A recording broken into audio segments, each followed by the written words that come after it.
If you're enjoying these cinematic audiobooks, tap like and subscribe for more journeys into the dark. Whispered pages where stories come alive. Across the dying light of Transylvania, our hunters ride with desperate speed, chasing the last shadow of the Count before night can claim him again. Ahead of them, a lone caravan cuts through the wilderness, carrying the coffin that holds the ancient evil they have sworn to destroy. The wind turns violent as steel clashes with scanty defenders, the earth trembling beneath the fury of men willing to risk everything for one final chance. And then, in a single breath of golden light, the centuries of darkness are ended, Dracula's power dissolving into dust and drifting shadow. But victory demands a price. As the sun sets, a brave friend gives his final breath so the world may wake free of terror. And years later, when peace at last returns, their story becomes legend, a reminder that even the darkest night must one day yield to dawn. And so, the saga of Dracula nears its last breath. You are listening to the final chapters. Chapters 25 through 27. Chapter 25. Dr. Seward's Diary. October 11th, evening. Jonathan Harker has asked me to note this, as he says he is hardly equal to the task, and he wants an exact record kept. I think that none of us were surprised when we were asked to see Mrs. Harker a little before the time of sunset. We have of late come to understand that sunrise and sunset are to her times of peculiar freedom, when her old self can be manifest without any controlling force subduing or restraining her, or inciting her to action. This mood or condition begins some half hour or more before actual sunrise or sunset, and lasts till either the sun is high, or whilst the clouds are still aglow with the rays streaming above the horizon. At first there is a sort of negative condition, as if some tie were loosened, and then the absolute freedom quickly follows. When, however, the freedom ceases, the changeback or relapse comes quickly, preceded only by a spell of warning silence. Tonight, when we met, she was somewhat constrained and bore all the signs of an internal struggle. I put it down myself to her making a violent effort at the earliest instant she could do so. A very few minutes, however, gave her complete control of herself. Then, motioning her husband to sit beside her on the sofa where she was half reclining, she made the rest of us bring chairs up close. Taking her husband's hand, and hers began. "We are all here together in freedom, for perhaps the last time.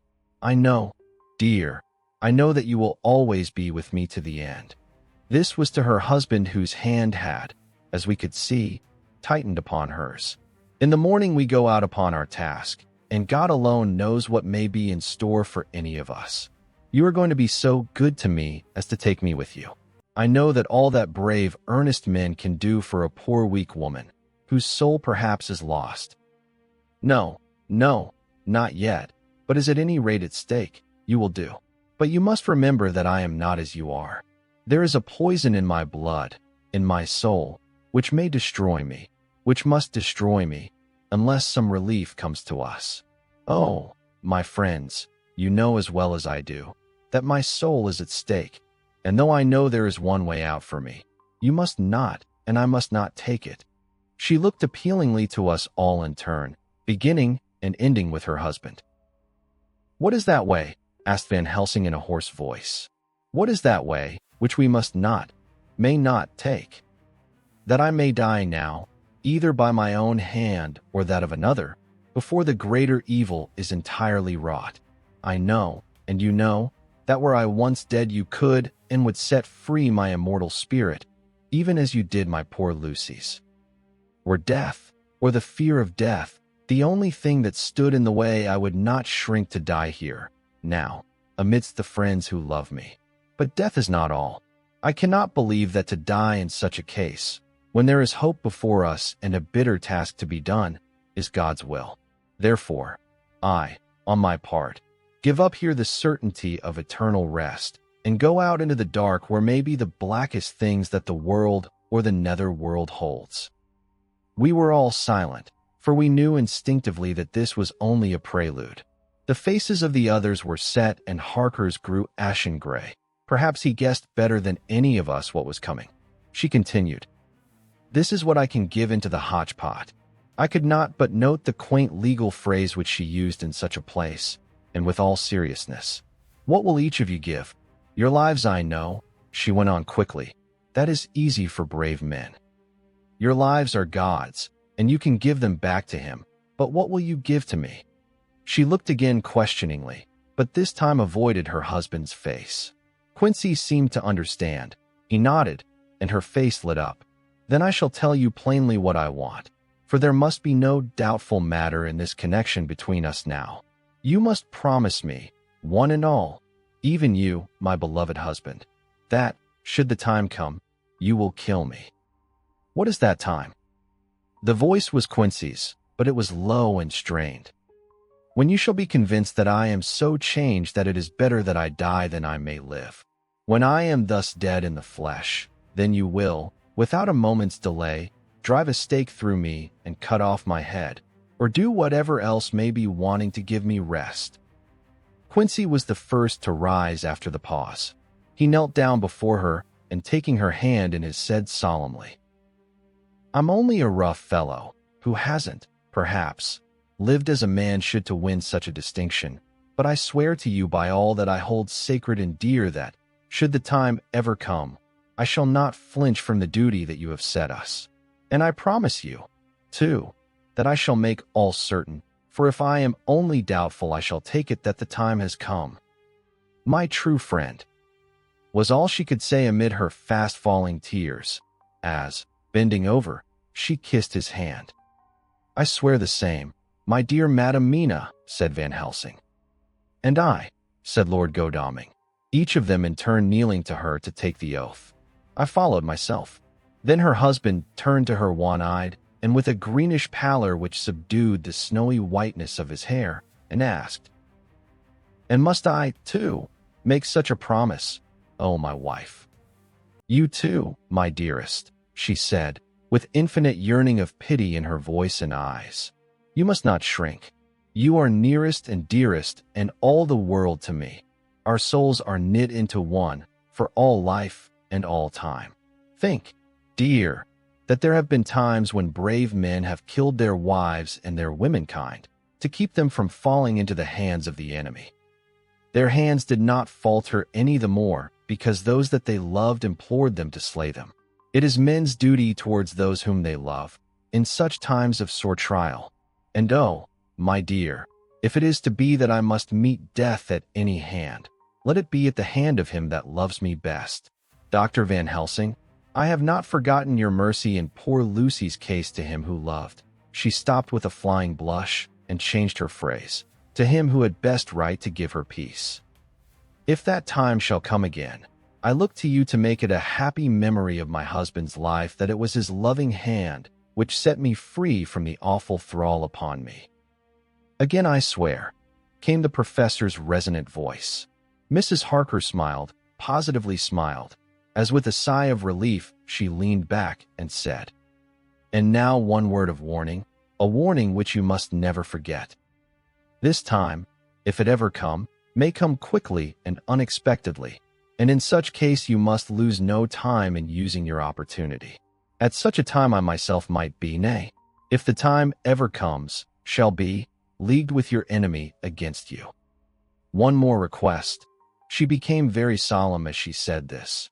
"It is not vital and necessary like the other, but I want you to do one thing for me, if you will."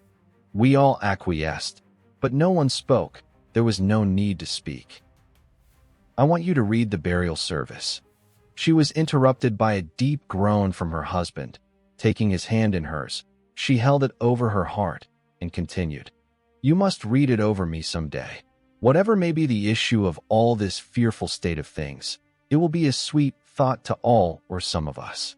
You, my dearest, will I hope read it, for then it will be in your voice and my memory forever, come what may." "But oh, my dear one," he pleaded, "death is afar off from you." "Nay," she said, holding up a warning hand. "I am deeper in death at this moment than if the weight of an earthly grave lay heavy upon me. "Oh, my wife, must I read it?" he said before he began. "It would comfort me, my husband," was all she said, and he began to read when she had got the book ready. How could anyone tell of that strange scene, its solemnity, its gloom, its sadness, its horror, and, withal, its sweetness? Even a skeptic, who can see nothing but a travesty of bitter truth in anything holy or emotional, would have been melted to the heart had he seen that little group of loving and devoted friends kneeling round that stricken and sorrowing lady, or heard the tender passion of her husband's voice, as in tones so broken with emotion that often he had to pause. He read the simple and beautiful service from the burial of the dead. I cannot go on. Words and voice fail me. She was right in her instinct. Strange as it all was, bizarre as it may hereafter seem even to us who felt its potent influence at the time, it comforted us much, and the silence, which showed Mrs. Harker's coming relapse from her freedom of soul, did not seem so full of despair to any of us as we had dreaded. Jonathan Harker's Journal. October 15th, Varna. We left Charing Cross on the morning of the 12th, got to Paris the same night, and took the places secured for us in the Orient Express. We traveled night and day, arriving here at about 5 o'clock. Lord Godalming went to the consulate to see if any telegram had arrived for him, whilst the rest of us came on to this hotel, the Odysseus. The journey may have had incidents. I was, however, too eager to get on to care for them. Until the Tsarina Catherine comes into port, there will be no interest for me in anything in the wide world. Thank God, Mina is well and looks to be getting stronger. Her color is coming back. She sleeps a great deal. Throughout the journey, she slept nearly all the time. Before sunrise and sunset, however, she is very wakeful and alert, and it has become a habit for Van Helsing to hypnotize her at such times. At first, some effort was needed, and he had to make many passes, but now, she seems to yield at once, as if by habit, and scarcely any action is needed. He seems to have power at these particular moments to simply will, and her thoughts obey him. He always asks her what she can see and hear. She answers to the first, "Nothing, all is dark," and to the second, "I can hear the waves lapping against the ship and the water rushing by. Canvas and cordage strain and masts and yards creak. The wind is high. I can hear it in the shrouds, and the bow throws back the foam. It is evident that the Tsarina Catherine is still at sea, hastening on her way to Varna. Lord Godalming has just returned. He had 4 telegrams, one each day since we started, and all to the same effect, that the Tsarina Catherine had not been reported to Lloyd's from anywhere. He had arranged before leaving London that his agent should send him every day a telegram saying if the ship had been reported. He was to have a message even if she were not reported, so that he might be sure that there was a watch being kept at the other end of the wire. We had dinner and went to bed early. Tomorrow we are to see the vice-consul and to arrange, if we can, about getting on board the ship as soon as she arrives. Van Helsing says that our chance will be to get on the boat between sunrise and sunset. The Count, even if he takes the form of a bat, cannot cross the running water of his own volition, and so cannot leave the ship. As he dare not change to man's form without suspicion, which he evidently wishes to avoid, he must remain in the box. If, then, we can come on board after sunrise, he is at our mercy, for we can open the box and make sure of him, as we did of poor Lucy, before he wakes. What mercy he shall get from us will not count for much. We think that we shall not have much trouble with officials or the seamen. Thank God, this is the country where bribery can do anything, and we are well supplied with money. We have only to make sure that the ship cannot come into port between sunset and sunrise without our being warned, and we shall be safe. Judge Moneybag will settle this case, I think. October 16th. Mina's report still the same. Lapping waves and rushing water, darkness and favoring winds. We are evidently in good time, and when we hear of the Tsarina Catherine, we shall be ready. As she must pass the Dardanelles, we are sure to have some report.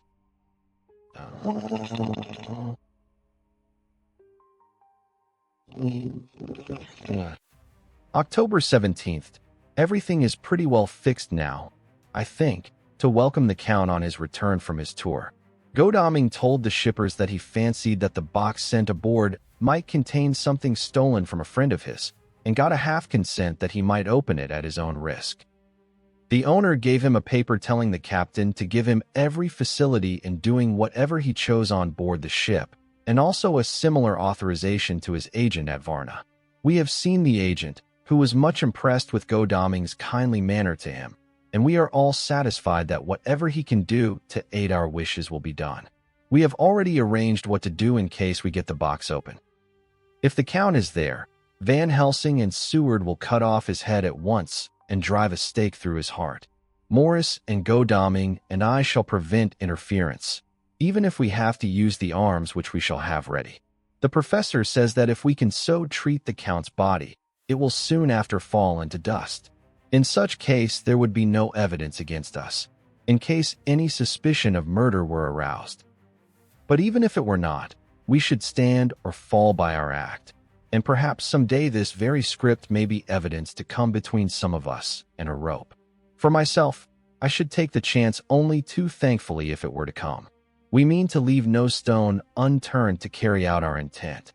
We have arranged with certain officials that the instant the Tsarina Catherine is seen, we are to be informed by a special messenger. October 24th. A whole week of waiting. Daily telegrams to Godalming, but only the same story, not yet reported. Mina's morning and evening hypnotic answer is unvaried. Lapping waves, rushing water, and creaking masts. Telegram, October 24th. Rufus Smith, Lloyd's, London, to Lord Godalming, care of H. B.M. Vice-Consul Varna. Tsarina Catherine reported this morning from Dardanelles. Dr. Seward's diary. October 25th. How I miss my phonograph. To write diary with a pen is irksome to me, but Van Helsing says I must. We were all wild with excitement yesterday when Godalming got his telegram from Lloyd's. I know now what men feel in battle when the call to action is heard. Mrs. Harker, alone of our party, did not show any signs of emotion. After all, it is not strange that she did not. For we took special care not to let her know anything about it, and we all tried not to show any excitement when we were in her presence. In old days she would, I am sure, have noticed, no matter how we might have tried to conceal it, but in this way she is greatly changed during the past 3 weeks. The lethargy grows upon her, and though she seems strong and well, and is getting back some of her color, Van Helsing and I are not satisfied. We talk of her often. We have not, however, said a word to the others. It would break poor Harker's heart, certainly his nerve, if he knew that we had even a suspicion on the subject. Van Helsing examines, he tells me, her teeth very carefully, while she is in the hypnotic condition, for he says that so long as they do not begin to sharpen, there is no active danger of a change in her. If this change should come, it would be necessary to take steps. We both know what those steps would have to be, though we do not mention our thoughts to each other. We should neither of us shrink from the task, awful though it be to contemplate. Euthanasia is an excellent and a comforting word. I am grateful to whoever invented it. It is only about 24 hours sail from the Dardanelles to here, at the rate the Tsarina Catherine has come from London. She should therefore arrive sometime in the morning. But as she cannot possibly get in before then, we are all about to retire early. We shall get up at 1 o'clock, so as to be ready. October 25th, noon. No news yet of the ship's arrival. Mrs. Harker's hypnotic report this morning was the same as usual, so it is possible that we may get news at any moment. We men are all in a fever of excitement, except Harker, who is calm. His hands are cold as ice, and an hour ago I found him whetting the edge of the great Gurkha knife, which he now always carries with him. It will be a bad lookout for the Count if the edge of that kukri ever touches his throat, driven by that stern, ice-cold hand. Van Helsing and I were a little alarmed about Mrs. Harker today. About noon she got into a sort of lethargy which we did not like. Although we kept silence to the others, We were neither of us happy about it. She had been restless all the morning, so that we were at first glad to know that she was sleeping. When, however, her husband mentioned casually that she was sleeping so soundly that he could not wake her, we went to her room to see for ourselves. She was breathing naturally and looked so well and peaceful that we agreed that the sleep was better for her than anything else. Poor girl, she has so much to forget that it is no wonder that sleep, if it brings oblivion to her, does her good.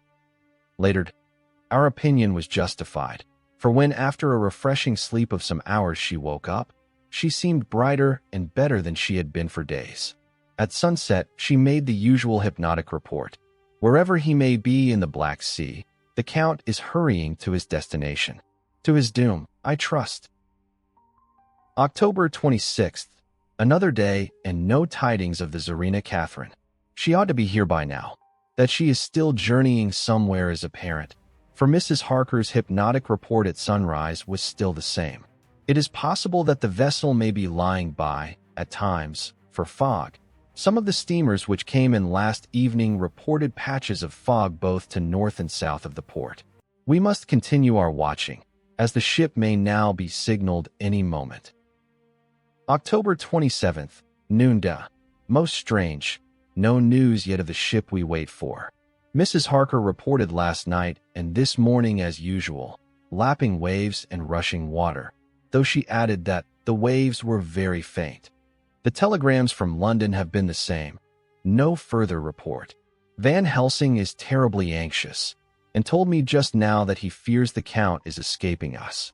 He added significantly, I did not like that lethargy of Madame Mina's. Souls and memories can do strange things during trance. I was about to ask him more, but Harker just then came in, and he held up a warning hand. We must try tonight at sunset to make her speak more fully when in her hypnotic state. October 28th. Telegram. Rufus Smith, London, to Lord Godalming, care H. B. M. Vice-Consul, Varna. Tsarina Catherine reported entering Galatz at 1 o'clock today. Dr. Seward's diary. October 28th. When the telegram came announcing the arrival in Galatz, I do not think it was such a shock to any of us as might have been expected. True, we did not know whence, or how, or when the bolt would come, but I think we all expected that something strange would happen. The delay of arrival at Varna made us individually satisfied that things would not be just as we had expected. We only waited to learn where the change would occur. Nonetheless, however, was it a surprise? I suppose that nature works on such a hopeful basis that we believe against ourselves that things will be as they ought to be, not as we should know that they will be. Transcendentalism is a beacon to the angels, even if it be a will-o'-the-wisp to man. It was an odd experience, and we all took it differently. Van Helsing raised his hand over his head for a moment, as though in remonstrance with the Almighty, but he said not a word, and in a few seconds stood up with his face sternly set. Lord Godalming grew very pale and sat breathing heavily. I was myself half stunned and looked in wonder at one after another. Quincy Morris tightened his belt with that quick movement which I knew so well. In our old wandering days it meant action. Mrs. Harker grew ghastly white, so that the scar on her forehead seemed to burn, but she folded her hands meekly and looked up in prayer. Harker smiled, actually smiled, the dark, bitter smile of one who is without hope. But at the same time his action belied his words, for his hands instinctively sought the hilt of the great cookery knife and rested there. When does the next train start for Galatz? Said Van Helsing to us generally. At 6:30 tomorrow morning. We all started, for the answer came from Mrs. Harker. How on earth do you know? Said Art. You forget, or perhaps you do not know, though Jonathan does, and so does Dr. Van Helsing, that I am the train fiend. At home in Exeter, I always used to make up the timetables, so as to be helpful to my husband. I found it so useful sometimes that I always make a study of the timetables now. I knew that if anything were to take us to Castle Dracula, we should go by Galatz, or at any rate through Bucharest, so I learned the times very carefully. Unhappily, there are not many to learn, as the only train tomorrow leaves as I say." "Wonderful woman," murmured the professor. "Can't we get a special?" asked Lord Godalming. Van Helsing shook his head. "I fear not. This land is very different from yours or mine. Even if we did have a special, it would probably not arrive as soon as our regular train. Moreover, we have something to prepare. We must think. Now let us organize. You, friend Arthur, go to the train and get the tickets and arrange that all be ready for us to go in the morning. Do you, friend Jonathan, go to the agent of the ship and get from him letters to the agent in Galats, with authority to make search the ship just as it was here. Morris Quincy, you see the vice-consul, and get his aid with his fellow in Galats, and all he can do to make our way smooth, so that no times be lost when over the Danube. John will stay with Madam Mina and me, and we shall consult, for so if time be long you may be delayed. And it will not matter when the sun's set, since I am here with Madam to make report." "And I," said Mrs. Harker brightly, and more like her old self than she had been for many a long day, "shall try to be of use in all ways, and shall think and write for you as I used to do. Something is shifting from me in some strange way, and I feel freer than I have been of late." The three younger men looked happier at the moment as they seemed to realize the significance of her words, but Van Helsing and I, turning to each other, met each a grave and troubled glance. We said nothing at the time, however. When the three men had gone out to their tasks, Van Helsing asked Mrs. Harker to look up the copy of the diaries and find him the part of Harker's journal at the castle. She went away to get it. When the door was shut upon her, he said to me, "We mean the same. Speak out. There is some change. It is a hope that makes me sick, for it may deceive us." "Quite so. Do you know why I asked her to get the manuscript?" "No," said I, "unless it was to get an opportunity of seeing me alone." "You are in part right, friend John, but only in part. I want to tell you something. And oh, my friend, I am taking a terrible risk, but I believe it is right." In the moment when Madam Mina said those words that arrest both our understanding, an inspiration came to me. In the trance of 3 days ago, the Count sent her his spirit to read her mind, or more like he took her to see him in his earth box in the ship with water rushing, just as it go free at rise and set of sun. He learned then that we are here. For she have more to tell in her open life with eyes to see and ears to hear than he, shut, as he is, in his coffin box. Now he make his most effort to escape us. At present he want her not. He is sure with his so great knowledge that she will come at his call, but he cut her off. Take her, as he can do, out of his own power, that so she come not to him. There I have hoped that our man-brains that have been of man so long, and that have not lost the grace of God, will come higher than his child-brain that lie in his tomb for centuries, that grow not yet to our stature, and that do only work selfish and therefore small. Here comes Madam Mina, not a word to her of her trance. She know it not, and it would overwhelm her and make despair just when we want all her hope, all her courage. When most we want all her great brain, which is trained like man's brain, but is of sweet woman, and have a special power which the Count give her, and which he may not take away altogether, though he think not so. Hush, let me speak, and you shall learn. Oh, John, my friend, we are in awful straits. I fear, as I never feared before. We can only trust the good God. Silence. Here she comes. I thought that the professor was going to break down and have hysterics, just as he had when Lucy died. But with a great effort he controlled himself and was at perfect nervous poise when Mrs. Harker tripped into the room, bright and happy-looking and, in the doing of work, seemingly forgetful of her misery. As she came in, she handed a number of sheets of typewriting to Van Helsing. He looked over them gravely, his face brightening up as he read. Then, holding the pages between his finger and thumb, he said, "Friend John, to you with so much of experience already, and you, too, dear Madam Mina, that are young, here is a lesson. Do not fear ever to think. A half-thought has been buzzing often in my brain, but I fear to let him loose his wings. Here now, with more knowledge, I go back to where that half-thought come from, and I find that he be no half-thought at all. That be a whole thought, though so young that he is not yet strong to use his little wings. Nay, like the ugly duck of my friend Hans Andersen, he be no duck thought at all, but a big swan thought that sail nobly on big wings, when the time come for him to try them. See, I read here what Jonathan have written. That other of his race who, in a later age, again and again, brought his forces over the great river into Turkey land. Who, when he was beaten back, came again and again and again, though he had to come alone from the bloody field where his troops were being slaughtered, since he knew that he alone could ultimately triumph. What does this tell us? Not much. No. The Count's child thought see nothing, therefore he speaks so free. Your man thought see nothing, my man thought see nothing, till just now. No. But there comes another word from someone who speak without thought, because she, too, know not what it might mean. Just as there are elements which rest, yet when in nature's course they move on their way, and they touch, then poof, and there comes a flash of light, heaven-wide, that blind and kill and destroy some, but that show up all earth below for leagues and leagues. Is it not so? Well, I shall explain. To begin, have you ever studied the philosophy of crime? Yes and no. You, John, yes, for it is a study of insanity.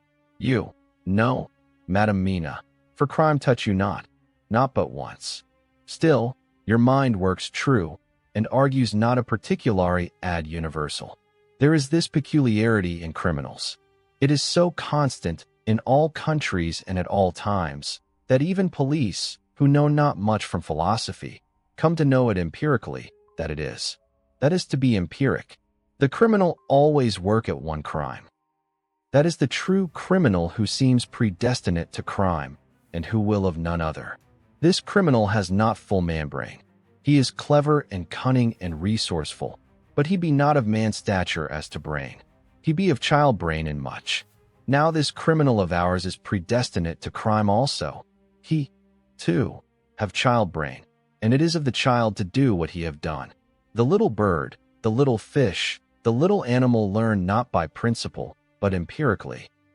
And when he learned to do, then there is to him the ground to start from to do more. Dos poestio, said Archimedes. Give me a fulcrum, and I shall move the world. To do once is the fulcrum whereby child brain become man brain, and until he have the purpose to do more, he continue to do the same again every time, just as he have done before. Oh, my dear, I see that your eyes are opened, and that to you the lightning flash show all the leagues, for Mrs. Harker began to clap her hands, and her eyes sparkled. He went on. Now you shall speak. Tell us two dry men of science what you see with those so bright eyes. He took her hand and held it whilst she spoke. His finger and thumb closed on her pulse, as I thought instinctively and unconsciously, as she spoke. The Count is a criminal and of criminal type. Nordau and Lombroso would so classify him, and qua criminal he is of imperfectly formed mind. Thus, in a difficulty he has to seek resource in habit. His past is a clue, and the one page of it that we know, and that from his own lips, tells that once before, when in what Mr. Morris would call a tight place, he went back to his own country from the land he had tried to invade, and thence, without losing purpose, prepared himself for a new effort. He came again better equipped for his work, and won. So he came to London to invade a new land. He was beaten, and when all hope of success was lost, and his existence in danger, he fled back over the sea to his home, just as formerly he had fled back over the Danube from Turkey land. Good, good. Oh, you so clever lady, said Van Helsing enthusiastically, as he stooped and kissed her hand.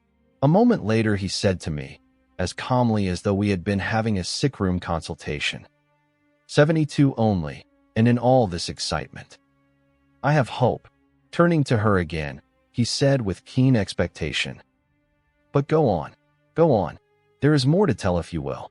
Be not afraid, John and I know. I do in any case, and shall tell you if you are right. Speak, without fear.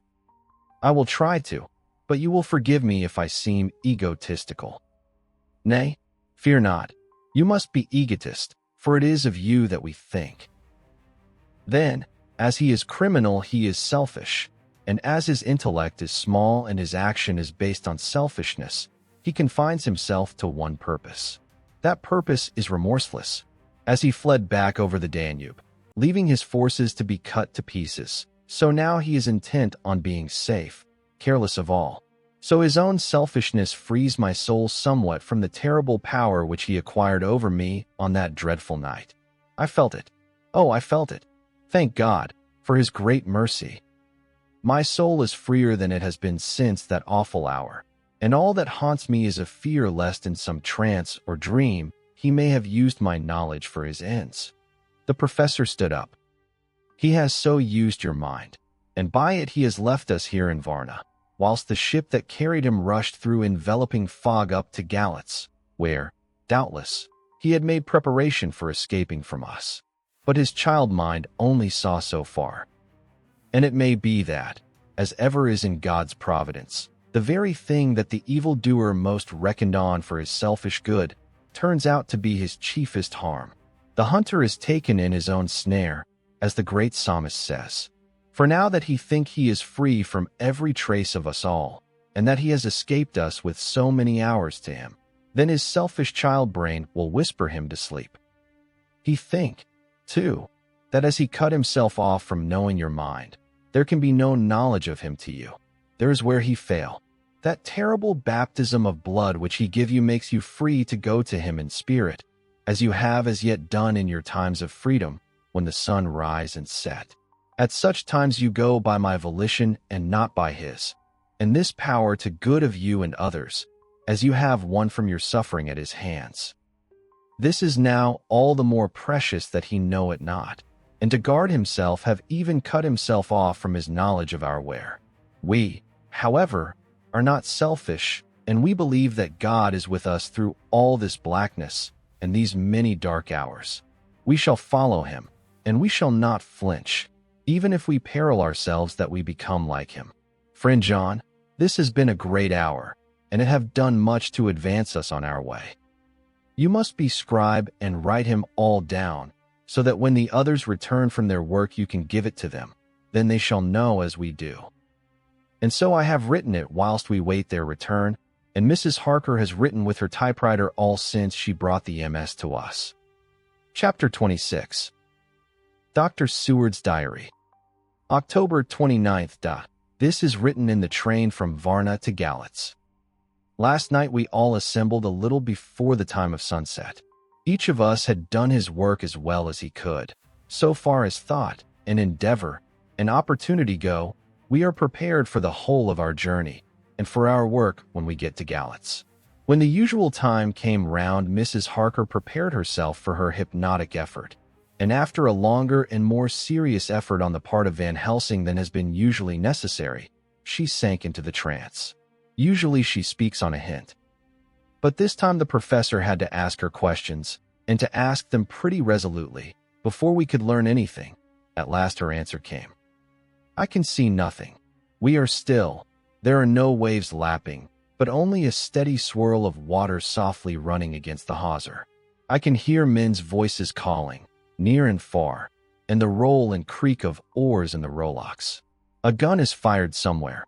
The echo of it seems far away. There is tramping of feet overhead, and ropes and chains are dragged along. What is this? There is a gleam of light. I can feel the air blowing upon me. Here she stopped. She had risen, as if impulsively, from where she lay on the sofa, and raised both her hands, palms upwards, as if lifting a weight. Van Helsing and I looked at each other with understanding.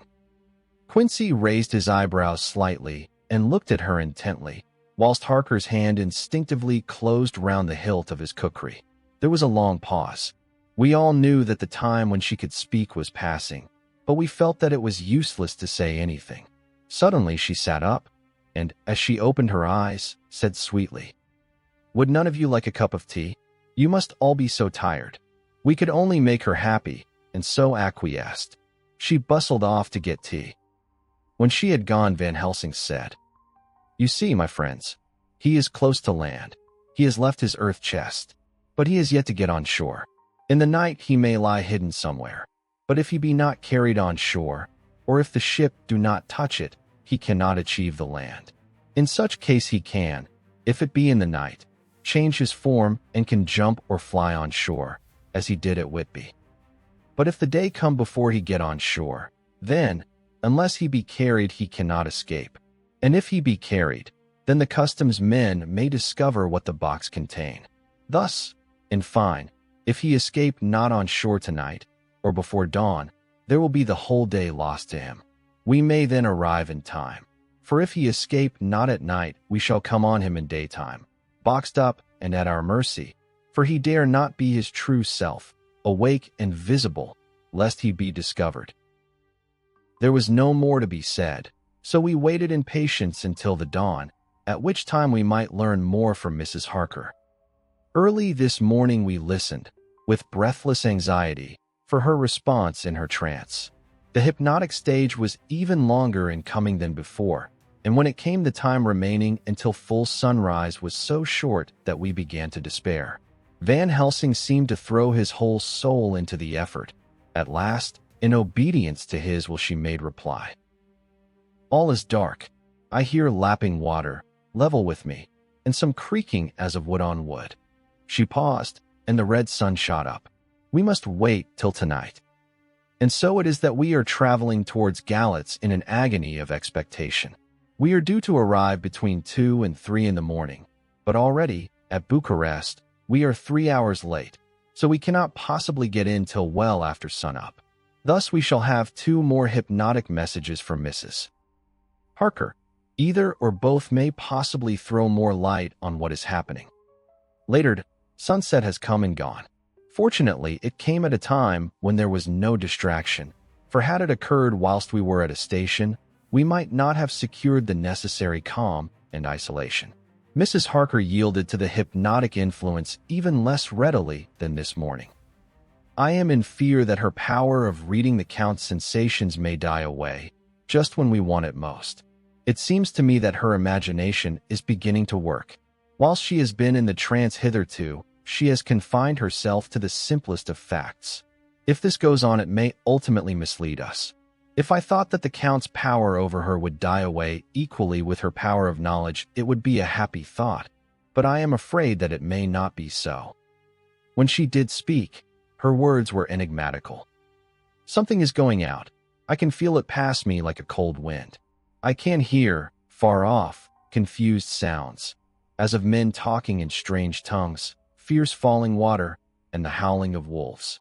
She stopped and a shudder ran through her, increasing in intensity for a few seconds, till, at the end, she shook as though in a palsy. She said no more, even in answer to the professor's imperative questioning.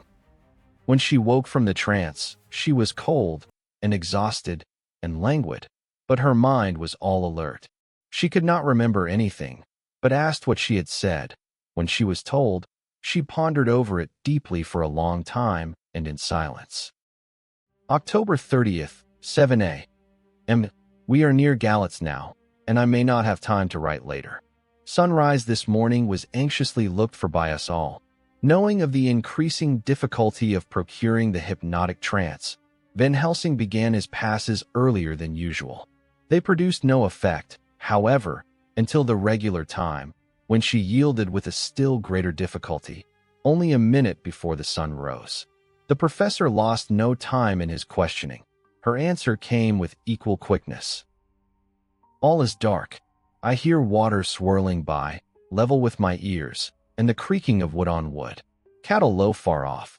There is another sound, a queer one like. She stopped and grew white, and whiter still. Go on. Speak. I command you, said Van Helsing in an agonized voice. At the same time there was despair in his eyes, for the risen sun was reddening even Mrs. Harker's pale face. She opened her eyes, and we all started as she said, sweetly and seemingly with the utmost unconcern. Oh, Professor, why ask me to do what you know I can't? I don't remember anything.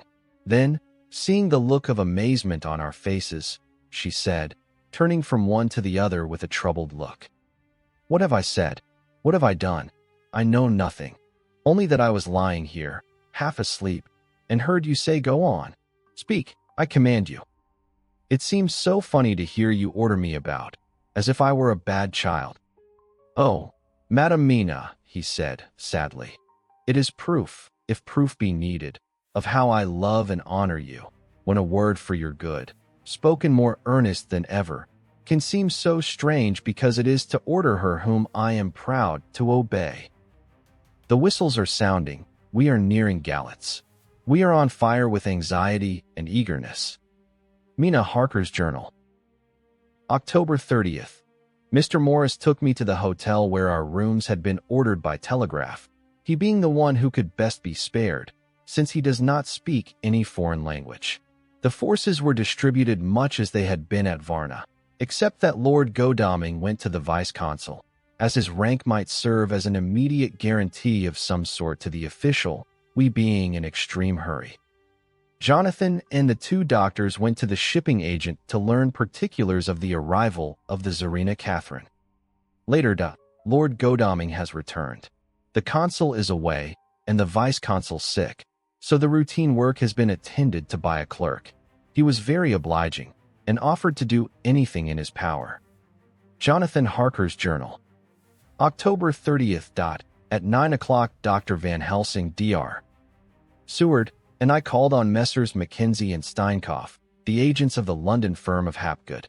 They had received a wire from London, in answer to Lord Godalming's telegraph request, asking us to show them any civility in their power.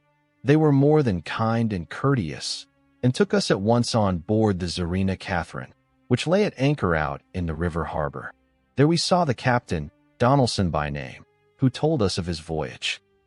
He said that in all his life he had never had so favorable a run. "Man," he said, "but it made us afeard, for we expected that we should have to pay for it why some rare piece o' ill luck, so as to keep up the average. It's no canny to run frae London to the Black Sea why a wind a hint ye, as though the deil himself were blawing on your sail for his own purpose. And of the time we could no speer a thing. Gin we were nigh a ship, or a port, or a headland, a fog fell on us and travelled wy us, till when after it had lifted and we looked out, the deil a thing could we see. We ran by Gibraltar YOT being able to signal, until we came to the Dardanelles and had to wait to get our permit to pass. We never were within hail o' aught. At first I inclined to slack off sail and beat about till the fog was lifted. But whiles I thought that if the deal was minded to get us into the Black Sea quick, he was like to do it whether we would or no. If we had a quick voyage, it would be no to our miscredit why the owners, or no hurt to our traffic, and the old mon who had served his own purpose wad be decently grateful to us for no hind in him. This mixture of simplicity and cunning, of superstition and commercial reasoning, aroused Van Helsing, who said, "Mine friend, that devil is more clever than he is thought by some, and he know when he meet his match." The skipper was not displeased with the compliment, and went on. "When we got past the Bosphorus, the men began to grumble. Some of them, the Romanians, came and asked me to heave overboard a big box which had been put on board by a queer-looking old man just before we had started frae London. I had seen them speer at the fellow, and put out their TWA fingers when they saw him, to guard against the evil eye. Man, but the superstition of foreigners is perfectly ridiculous. I sent them a boot their business pretty quick, but as just after a fog closed in on us, I felt a wee bit as they did anent something, though I wouldn't say it was egg in the big box. Well, on we went, and as the fog didn't let up for 5 days, I yost let the wind carry us, for if the deal wanted to get somewheres, well, he would fetch it up a reet, and if he didn't, well, we'd keep a sharp lookout anyhow. Sure enough, we had a fair way and deep water all the time, and 2 days ago, when the morning sun came through the fog, we found ourselves just in the river opposite Galatz. The Romanians were wild, and wanted me right or wrong to take out the box and fling it in the river. I had to argy why them a boot it why a handspike. And when the last o' them rose off the deck why his head in his hand, I had convinced them that, Evil eye or no evil eye, the property and the trust of my owners were better in my hands than in the river Danube. They had, mind ye, taken the box on the deck ready to fling in, and as it was marked Gallets via Varna, I thought I'd let it lie till we discharged in the port and get rid o'd Althegather. We didn't do much clearing that day, and had to remain the nicked at anchor. But in the morning, braw and early, an hour before sun-up, a man came aboard wi' an order, written to him from England, to receive a box marked for one Count Dracula. Sure enough the matter was one ready to his hand. He had his papers a-read, and glad I was to be rid o' the damn thing, for I was beginning muscle to feel uneasy at it. If the deal did have any luggage aboard the ship, I'm thinking it was none ither than that same.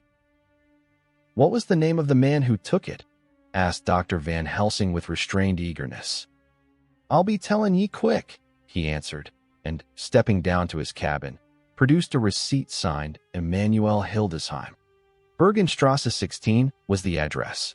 We found out that this was all the captain knew, so with thanks we came away. We found Hildesheim in his office, a Hebrew of rather the Adelphi theater type, with a nose like a sheep and a fez. His arguments were pointed with specie, we doing the punctuation, and with a little bargaining he told us what he knew. This turned out to be simple but important. He had received a letter from Mr. Deville of London, telling him to receive, if possible before sunrise so as to avoid customs, a box which would arrive at Gallets in the Tsarina Catherine. This he was to give in charge to a certain Petrov Skinsky, who dealt with the Slovaks who traded down the river to the port. He had been paid for his work by an English bank note, which had been duly cashed for gold at the Danube International Bank. When Skinsky had come to him, he had taken him to the ship and handed over the box, so as to save porterage. That was all he knew. We then sought for Skinsky, but were unable to find him. One of his neighbors, who did not seem to bear him any affection, said that he had gone away 2 days before, no one knew whither. This was corroborated by his landlord, who had received by messenger the key of the house together with the rent due, in English money. This had been between 10 and 11 o'clock last night. We were at a standstill again.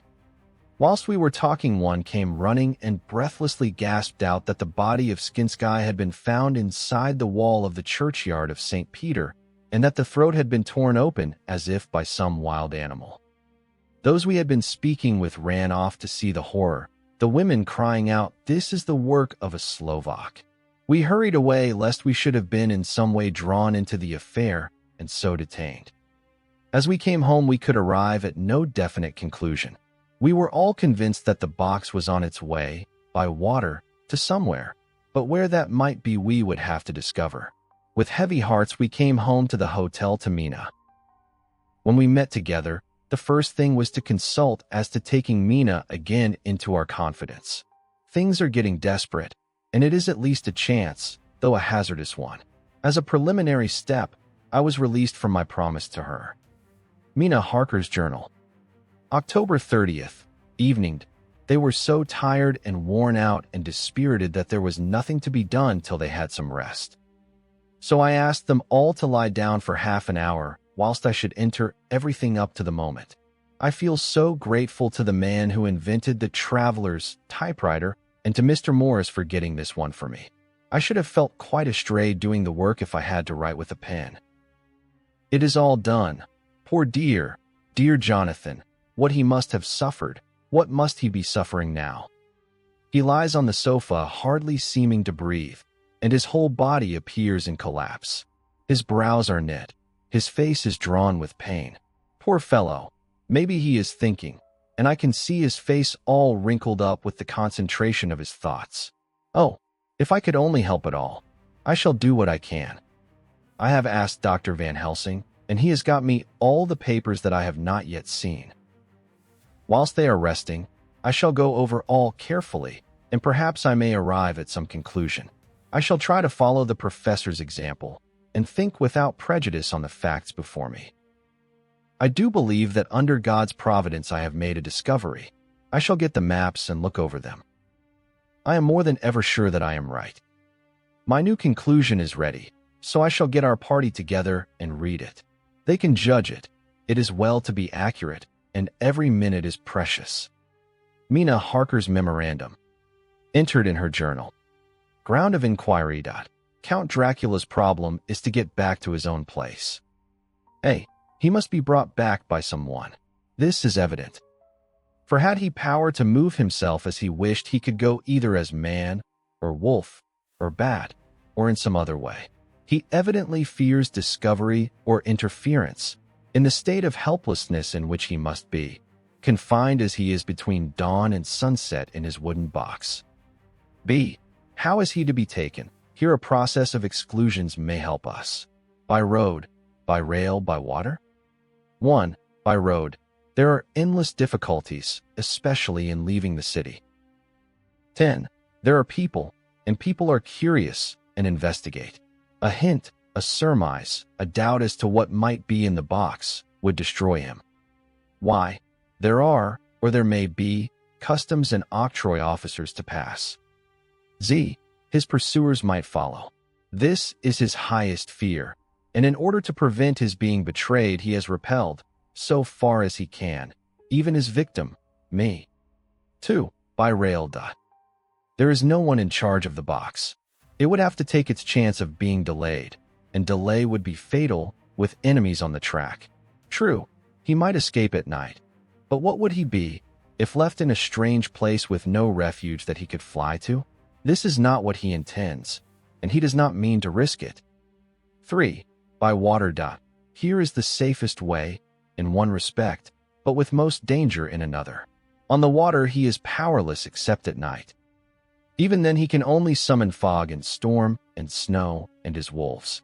But were he wrecked, the living water would engulf him, helpless, and he would indeed be lost. He could have the vessel drive to land, but if it were unfriendly land, wherein he was not free to move, his position would still be desperate. We know from the record that he was on the water, so what we have to do is to ascertain what water. The first thing is to realize exactly what he has done as yet. We may, then, get a light on what his later task is to be. Firstly, we must differentiate between what he did in London as part of his general plan of action, when he was pressed for moments and had to arrange as best he could. Secondly, we must see, as well as we can surmise it from the facts we know of, what he has done here. As to the first, he evidently intended to arrive at Galatz, and sent envoys to Varna to deceive us, lest we should ascertain his means of exit from England. His immediate and sole purpose then was to escape. The proof of this is the letter of instructions sent to Emanuel Hildesheim to clear and take away the box before sunrise. There is also the instruction to Petrov Skinsky. These we must only guess at, but there must have been some letter or message since Skinsky came to Hildesheim. That, so far, his plans were successful we know. The Tsarina Catherine made a phenomenally quick journey, so much so that Captain Donelson's suspicions were aroused. But his superstition united with his canniness played the Count's game for him, and he ran with his favoring wind through fogs and all till he brought up blindfold at Galatz. That the Count's arrangements were well made has been proved. Hildesheim cleared the box, took it off, and gave it to Skinsky. Skinsky took it, and here we lose the trail. We only know that the box is somewhere on the water, moving along.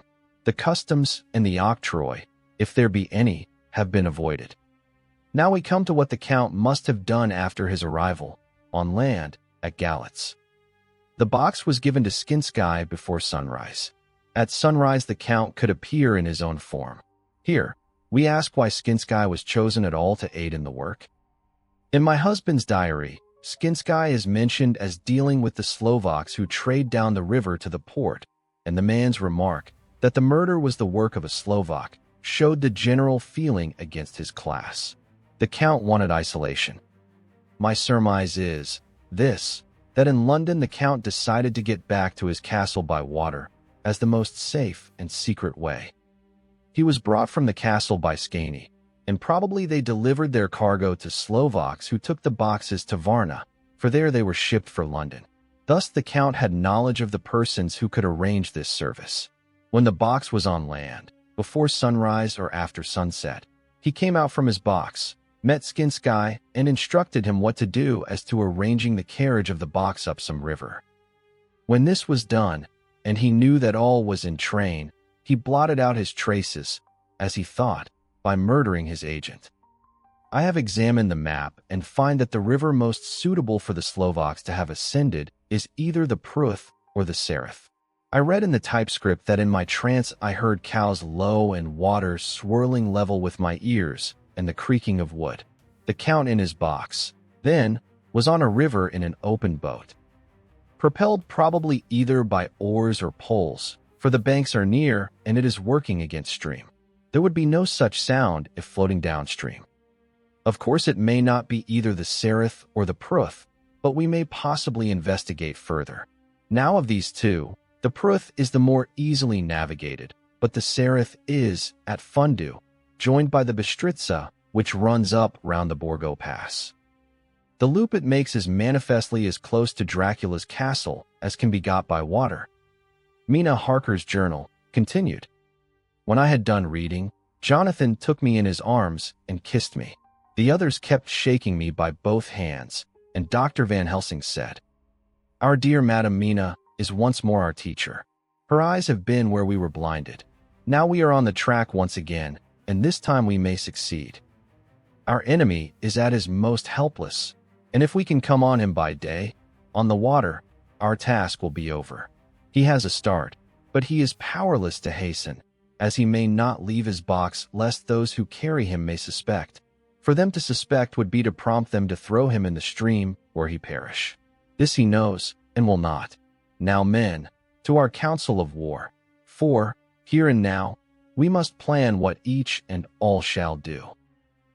"I shall get a steam launch and follow him," said Lord Godalming. "And I, horses to follow on the bank lest by chance he land," said Mr. Morris. "Good," said the professor, "both good. But neither must go alone. There must be force to overcome force if need be. The Slovak is strong and rough, and he carries rude arms." All the men smiled, for amongst them they carried a small arsenal. Said Mr. Morris, "I have brought some Winchesters. They are pretty handy in a crowd, and there may be wolves."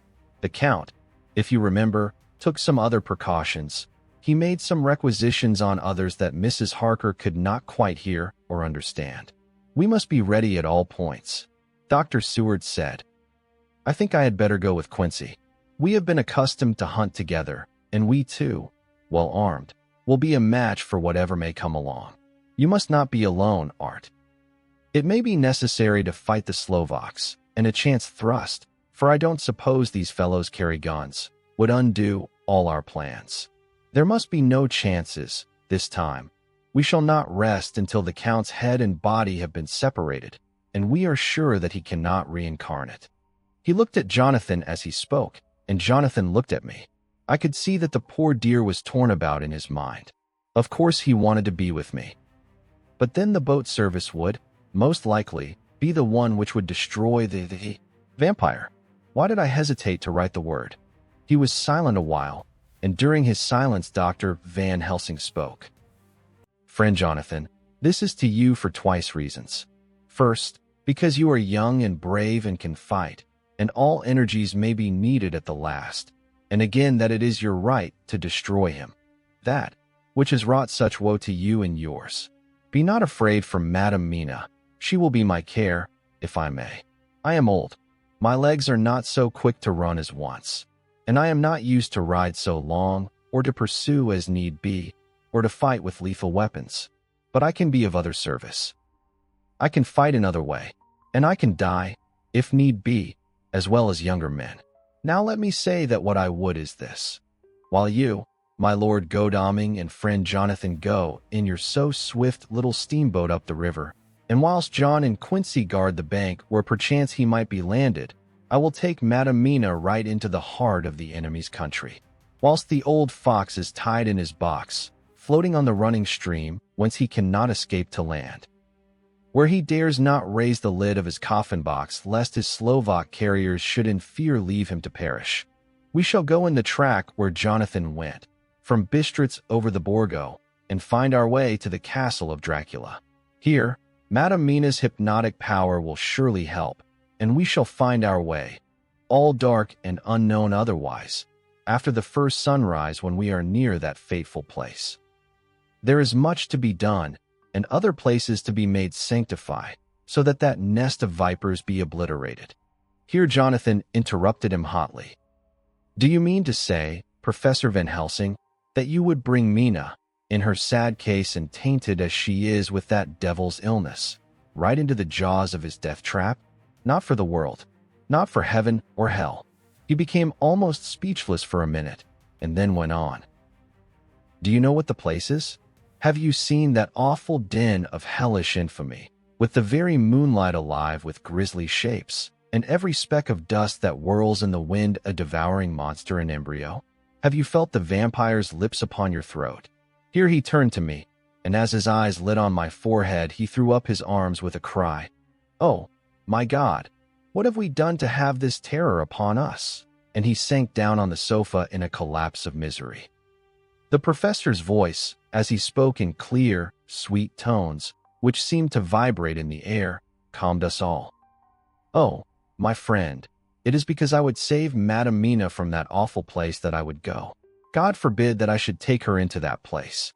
There is work, wild work, to be done there, that her eyes may not see. We men here, all save Jonathan, have seen with their own eyes what is to be done before that place can be purified. Remember that we are in terrible straits. If the Count escape us this time, and he is strong and subtle and cunning, he may choose to sleep him for a century, and then in time our dear 1 inch, he took my hand, would come to him to keep him company, and would be as those others that you, Jonathan, saw. You have told us of their gloating lips. You heard their ribald laugh as they clutched the moving bag that the Count threw to them. You shudder, and well may it be. Forgive me that I make you so much pain, but it is necessary. My friend, is it not a dire need for the which I am giving, possibly my life? If it were that anyone went into that place to stay, it is I who would have to go to keep them company. Do as you will, said Jonathan, with a sob that shook him all over. We are in the hands of God. Later. Oh, it did me good to see the way that these brave men worked. How can women help loving men when they are so earnest, and so true, and so brave? And two, it made me think of the wonderful power of money. What can it not do when it is properly applied, and what might it do when basely used? I felt so thankful that Lord Godalming is rich, and that both he and Mr. Morris, who also has plenty of money, are willing to spend it so freely. For if they did not, our little expedition could not start, either so promptly or so well equipped, as it will within another hour. It is not 3 hours since it was arranged what part each of us was to do, and now Lord Godalming and Jonathan have a lovely steam launch, with steam up ready to start at a moment's notice. Dr. Seward and Mr. Morris have half a dozen good horses, well appointed. We have all the maps and appliances of various kinds that can be had. Professor Van Helsing and I are to leave by the 11:40 train tonight for Veresti, where we are to get a carriage to drive to the Borgo Pass. We are bringing a good deal of ready money, as we are to buy a carriage and horses. We shall drive ourselves, for we have no one whom we can trust in the matter. The professor knows something of a great many languages, so we shall get on all right. We have all got arms, even for me a large-bore revolver. Jonathan would not be happy unless I was armed like the rest. Alas, I cannot carry one arm that the rest do. The scar on my forehead forbids that. Dear Dr. Van Helsing comforts me by telling me that I am fully armed as there may be wolves. The weather is getting colder every hour, and there are snow flurries which come and go as warnings. Later, it took all my courage to say goodbye to my darling. We may never meet again. Courage, Mina. The professor is looking at you keenly. His look is a warning. There must be no tears now, unless it may be that God will let them fall in gladness. Jonathan Harker's Journal. October 30th. Night. I am writing this in the light from the furnace door of the steam launch. Lord Godalming is firing up. He is an experienced hand at the work, as he has had for years a launch of his own on the Thames and another on the Norfolk Broads. regarding our plans, we finally decided that Mina's guess was correct, and that if any waterway was chosen for the Count's escape back to his castle, the Sereth and then the Bistritza at its junction would be the one. We took it that somewhere about the 47th degree, north latitude, would be the place chosen for the crossing the country between the river and the Carpathians. We have no fear in running at good speed up the river at night. There is plenty of water, and the banks are wide enough apart to make steaming, even in the dark, easy enough. Lord Godalming tells me to sleep for a while, as it is enough for the present for one to be on watch. But I cannot sleep. How can I with the terrible danger hanging over my darling, and her going out into that awful place? My only comfort is that we are in the hands of God. Only for that faith it would be easier to die than to live, and so be quit of all the trouble. Mr. Morris and Dr. Seward were off on their long ride before we started. They are to keep up the right bank, far enough off to get on higher lands where they can see a good stretch of river and avoid the following of its curves. They have, for the first stages, 2 men to ride and lead their spare horses, 4 in all, so as not to excite curiosity.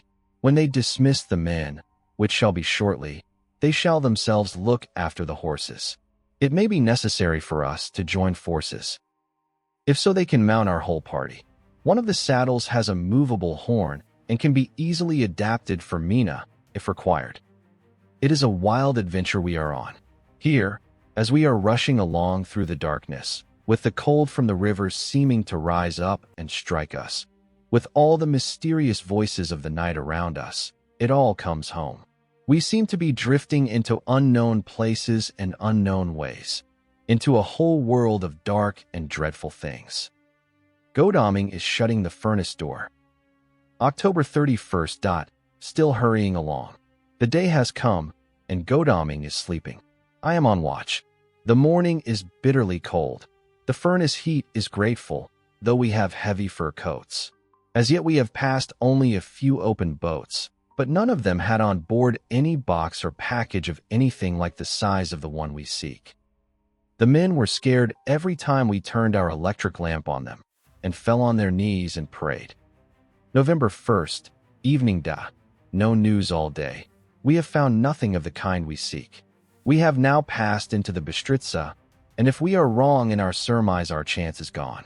We have overhauled every boat, big and little. Early this morning, one crew took us for a government boat and treated us accordingly. We saw in this a way of smoothing matters, so at Fundu, where the Bistritza runs into the Sereth, we got a Romanian flag which we now fly conspicuously. With every boat which we have overhauled since then this trick has succeeded. We have had every deference shown to us, and not once any objection to whatever we chose to ask or do. Some of the Slovaks tell us that a big boat passed them, going at more than usual speed as she had a double crew on board. This was before they came to Fundu, so they could not tell us whether the boat turned into the Bistritza or continued on up the Sereth. At Fundu we could not hear of any such boat, so she must have passed there in the night. I am feeling very sleepy. The cold is perhaps beginning to tell upon me, and nature must have rest some time. Godalming insists that he shall keep the first watch. God bless him for all his goodness to poor dear Mina and me. November 2nd, morning. It is broad daylight. That good fellow would not wake me. He says it would have been a sin too, for I slept peacefully and was forgetting my trouble. It seems brutally selfish to me to have slept so long and let him watch all night, but he was quite right. I am a new man this morning, and as I sit here and watch him sleeping, I can do all that is necessary both as to minding the engine, steering, and keeping watch. I can feel that my strength and energy are coming back to me. I wonder where Mina is now and Van Helsing. They should have got to Veresti about noon on Wednesday. It would take them some time to get the carriage and horses, so if they had started and traveled hard, they would be about now at the Borgo Pass. God guide and help them. I am afraid to think what may happen. If we could only go faster. But we cannot. The engines are throbbing and doing their utmost. I wonder how Dr. Seward and Mr. Morris are getting on. There seem to be endless streams running down the mountains into this river, but as none of them are very large, at present, at all events, though they are terrible doubtless in winter and when the snow melts. The horsemen may not have met much obstruction. I hope that before we get to Strasbourg we may see them, for if by that time we have not overtaken the Count, it may be necessary to take counsel together what to do next. Dr. Seward's Diary. November 2nd. 3 days on the road. No news, and no time to write it if there had been, for every moment is precious. We have had only the rest needful for the horses, but we are both bearing it wonderfully. Those adventurous days of ours are turning up useful. We must push on. We shall never feel happy till we get the launch in sight again. November 3rd. We heard at Fundu that the launch had gone up the Bistritza. I wish it wasn't so cold. There are signs of snow coming, and if it falls heavy it will stop us. In such case we must get a sledge and go on, Russian fashion. November 4th. Today we heard of the launch having been detained by an accident when trying to force a way up the rapids. The Slovak boats get up all right, by aid of a rope and steering with knowledge. Some went up only a few hours before. Godalming is an amateur fitter himself, and evidently it was he who put the launch in trim again. Finally, they got up the rapids all right, with local help, and are off on the chase afresh. I fear that the boat is not any better for the accident. The peasantry tell us that after she got upon smooth water again, she kept stopping every now and again so long as she was in sight. We must push on harder than ever. Our help may be wanted soon. Mina Harker's Journal. October 31st. Arrived at Veresti at noon. The professor tells me that this morning at dawn he could hardly hypnotize me at all, and that all I could say was, "Dark and quiet." He is off now buying a carriage and horses. He says that he will later on try to buy additional horses, so that we may be able to change them on the way. We have something more than 70 miles before us. The country is lovely and most interesting. If only we were under different conditions, how delightful it would be to see it all. If Jonathan and I were driving through it alone, what a pleasure it would be to stop and see people and learn something of their life, and to fill our minds and memories with all the color and picturesqueness of the whole wild, beautiful country and the quaint people. But alas! Later, Dr. Van Helsing has returned. He has got the carriage and horses. We are to have some dinner and to start in an hour. The landlady is putting us up a huge basket of provisions. It seems enough for a company of soldiers. The professor encourages her and whispers to me that it may be a week before we can get any good food again. He has been shopping too, and has sent home such a wonderful lot of fur coats and wraps, and all sorts of warm things. There will not be any chance of our being cold. We shall soon be off. I am afraid to think what may happen to us. We are truly in the hands of God. He alone knows what may be, and I pray him, with all the strength of my sad and humble soul, that he will watch over my beloved husband, that whatever may happen, Jonathan may know that I loved him and honored him more than I can say, and that my latest and truest thought will be always for him. Chapter 27. Mina Harker's Journal. November 1st. All day long we have traveled, and at a good speed. The horses seem to know that they are being kindly treated, for they go willingly their full stage at best speed. We have now had so many changes and find the same things so constantly that we are encouraged to think that the journey will be an easy one. Dr. Van Helsing is laconic. He tells the farmers that he is hurrying to Bistritz, and pays them well to make the exchange of horses. We get hot soup, or coffee, or tea, and off we go. It is a lovely country, full of beauties of all imaginable kinds, and the people are brave and strong and simple, and seem full of nice qualities. They are very, very superstitious. In the first house where we stopped, when the woman who served us saw the scar on my forehead, she crossed herself and put out 2 fingers towards me to keep off the evil eye. I believe they went to the trouble of putting an extra amount of garlic into our food, and I can't abide garlic. Ever since then I have taken care not to take off my hat or veil, and so have escaped their suspicions. We are traveling fast, and as we have no driver with us to carry tales, we go ahead of scandal. But I dare say that fear of the evil eye will follow hard behind us all the way. The professor seems tireless. All day he would not take any rest, though he made me sleep for a long spell. At sunset time he hypnotized me, and he says that I answered as usual, darkness, lapping water and creaking wood. So our enemy is still on the river. I am afraid to think of Jonathan, but somehow I have now no fear for him, or for myself.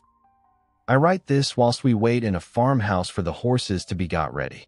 Dr. Van Helsing is sleeping.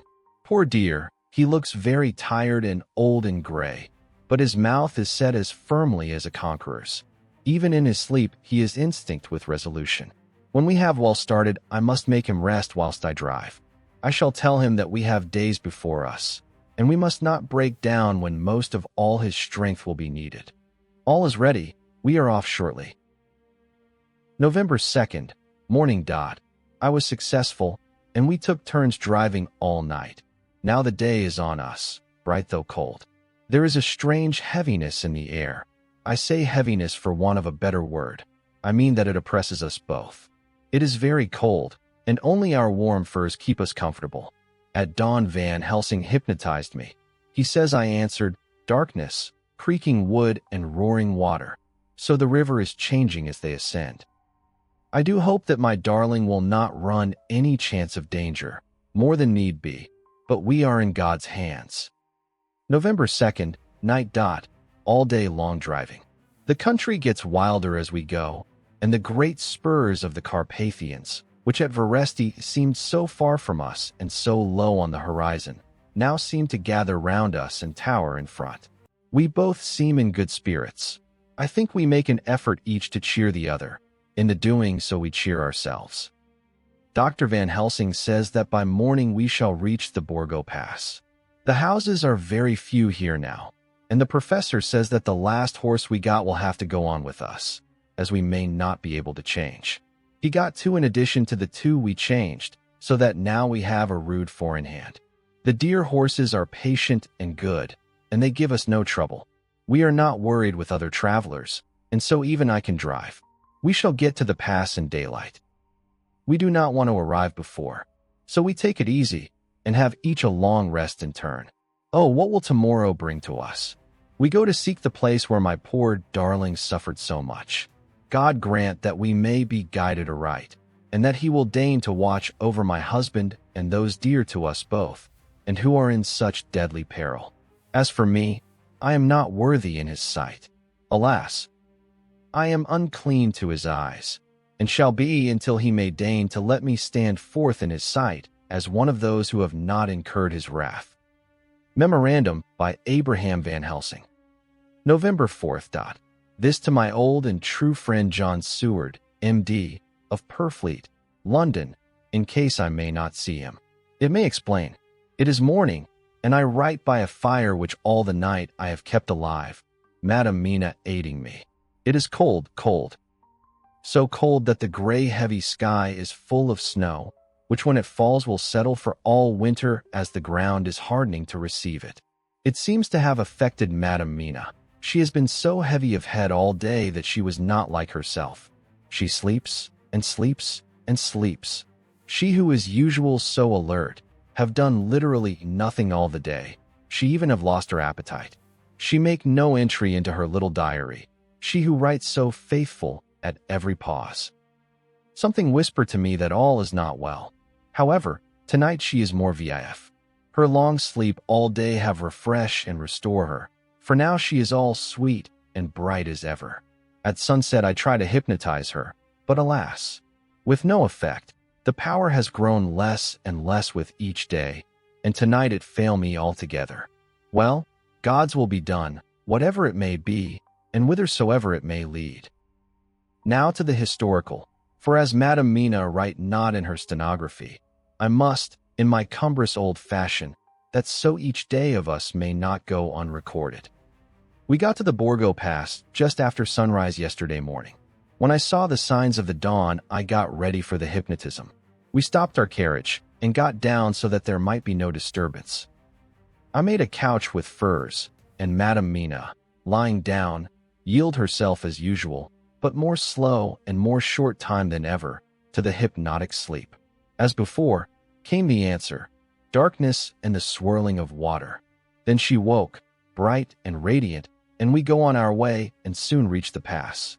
At this time and place, she become all on fire with zeal. Some new guiding power be in her manifested, for she point to a road and say, "This is the way." "How know you it?" I ask. "Of course I know it," she answer, and with a pause, add, "Have not my Jonathan traveled it and wrote of his travel?" At first I think somewhat strange, but soon I see that there be only one such by-road. It is used but little, and very different from the coach road from the Bukovina to Bistritz, which is more wide and hard, and more of use. So we came down this road, when we meet other ways. Not always were we sure that they were roads at all, for they be neglect, and light snow have fallen. The horses know, and they only. I give rein to them, and they go on so patient. By and by we find all the things which Jonathan have note in that wonderful diary of him. Then we go on for long, long hours and hours. At the first, I tell Madame Mina to sleep. She try, and she succeed. She sleep all the time, till at the last, I feel myself to suspicious grow, and attempt to wake her. But she sleep on, and I may not wake her though I try. I do not wish to try too hard lest I harm her, for I know that she have suffer much, and sleep at times be all in all to her. I think I drowse myself, for all of sudden I feel guilt, as though I have done something. I find myself bolt up, with the reins in my hand, and the good horses go along jog, jog, just as ever. I look down and find Madame Mina still asleep. It is now not far off sunset time, and over the snow the light of the sun flow in big yellow flood, so that we throw great long shadow on where the mountain rise so steep. For we are going up, and all is so wild and rocky, as though it were the end of the world. Then I arouse Madame Mina. This time she wake with not much trouble, and then I try to put her to hypnotic sleep. But she sleep not, being as though I were not. Still I try and try, till all at once I find her and myself in dark. So I look round, and find that the sun have gone down. Madame Mina laugh, and I turn and look at her. She is now quite awake, and looks so well, as I never saw her since that night at Carfax when we first entered the Count's house. I am amazed, and not at ease then, but she is so bright and tender and thoughtful for me that I forget all fear. I light a fire, for we have brought supply of wood with us, and she prepare food while I undo the horses and set them, tethered in shelter, to feed. Then when I return to the fire, she have my supper ready. I go to help her, but she smile, and tell me that she have eat already, that she was so hungry that she would not wait. I like it not, and I have grave doubts, but I fear to affright her, and so I am silent of it.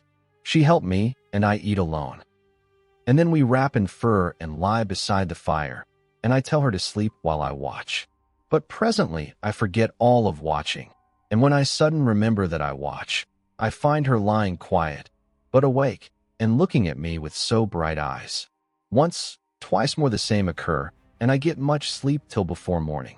When I wake I try to hypnotize her, but alas, though she shut her eyes obedient, she may not sleep. The sun rise up, and up, and up. And then sleep come to her too late, but so heavy that she will not wake. I have to lift her up, and place her sleeping in the carriage when I have harnessed the horses and made all ready. Madam still sleep, and she look in her sleep more healthy and more redder than before. And I like it not. And I am afraid, afraid, afraid. I am afraid of all things, even to think, but I must go on my way. The stake we play for is life and death, or more than these, and we must not flinch. November 5th, morning.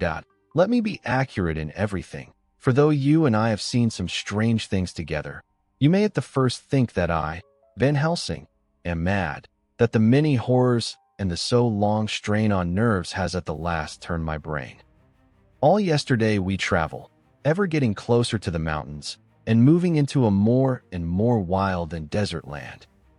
There are great, frowning precipices and much falling water, and nature seemed to have held sometime her carnival. Madame Mina still sleep, and though I did have hunger and appeased it, I could not waken her, even for food. I began to fear that the fatal spell of the place was upon her, tainted as she is with that vampire baptism. Well, said I to myself, if it be that she sleep all the day, it shall also be that I do not sleep at night. As we travel on the rough road, for a road of an ancient and imperfect kind there was, I held down my head and slept.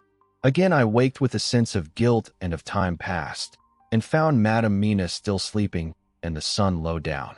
But all was indeed changed. The frowning mountains seemed further away, and we were near the top of a steep rising hill, on summit of which was such a castle as Jonathan tell of in his diary. At once I exulted and feared, for now, for good or ill, the end was near.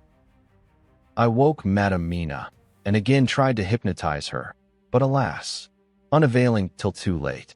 Then, ere the great dark came upon us, for even after down sun the heavens reflected the gone sun on the snow, and all was for a time in a great twilight. I took out the horses and fed them in what shelter I could. Then I make a fire, and near it I make Madame Mina, now awake and more charming than ever, sit comfortable amid her rugs. I got ready food, but she would not eat, simply saying that she had not hunger. I did not press her, knowing her unavailingness. But I myself eat, for I must needs now be strong for all. Then, with the fear on me of what might be, I drew a ring so big for her comfort, round where Madame Mina sat, and over the ring I passed some of the wafer, and I broke it fine so that all was well guarded. She sat still all the time, so still as one dead, and she grew whiter and ever whiter till the snow was not more pale. And no word she said, but when I drew near, she clung to me, and I could know that the poor soul shook her from head to feet with a tremor that was pain to feel. I said to her presently, when she had grown more quiet, "Will you not come over to the fire?" For I wished to make a test of what she could. She rose obedient, but when she had made a step she stopped, and stood as one stricken. "Why not go on?" I asked. She shook her head, and, coming back, sat down in her place. Then, looking at me with open eyes, as of one waked from sleep, she said simply, "I cannot," and remained silent. I rejoiced, for I knew that what she could not, none of those that we dreaded could. Though there might be danger to her body, yet her soul was safe. Presently the horses began to scream, and tore at their tethers till I came to them and quieted them. When they did feel my hands on them, they whinnied low as in joy, and licked at my hands, and were quiet for a time. Many times through the night did I come to them, till it arrived to the cold hour when all nature is at lowest, and every time my coming was with quiet of them. In the cold hour the fire began to die, and I was about stepping forth to replenish it, for now the snow came in flying sweeps, and with it a chill mist. Even in the dark there was a light of some kind, as there ever is over snow, and it seemed as though the snow flurries and the wreaths of mist took shape as of women with trailing garments. All was in dead, grim silence, only that the horses whinnied and cowered, as if in terror of the worst. I began to fear, horrible fears, but then came to me the sense of safety in that ring wherein I stood. I began, too, to think that my imaginings were of the night, and the gloom, and the unrest that I have gone through, and all the terrible anxiety. It was as though my memories of all Jonathan's horrid experience were befalling me, for the snowflakes and the mist began to wheel and circle round, till I could get as though a shadowy glimpse of those women that would have kissed him. And then the horses cowered lower and lower, and moaned in terror as men do in pain. Even the madness of fright was not to them, so that they could break away. I feared for my dear Madame Mina when these weird figures drew near and circled round. I looked at her, but she sat calm and smiled at me. When I would have stepped to the fire to replenish it, she caught me and held me back and whispered, like a voice that one hears in a dream, so low it was, "No, no, do not go without. Here you are safe." I turned to her, and looking in her eyes, said, "But you? It is for you that I fear," whereat she laughed, a laugh, low and unreal, and said, "Fear for me? Why fear for me? None safer in all the world from them than I am." And as I wondered at the meaning of her words, a puff of wind made the flame leap up, and I see the red scar on her forehead. Then, alas, I knew. Did I not?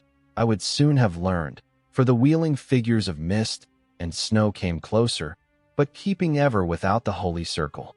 Then they began to materialize till, if God have not take away my reason, for I saw it through my eyes. There were before me in actual flesh the same 3 women that Jonathan saw in the room, when they would have kissed his throat.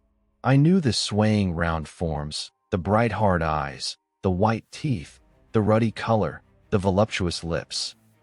They smiled ever at poor, dear Madame Mina, and as their laugh came through the silence of the night, they twined their arms and pointed to her, and said in those so sweet, tingling tones that Jonathan said were of the intolerable sweetness of the water glasses, "Come, sister, come to us. Come, come."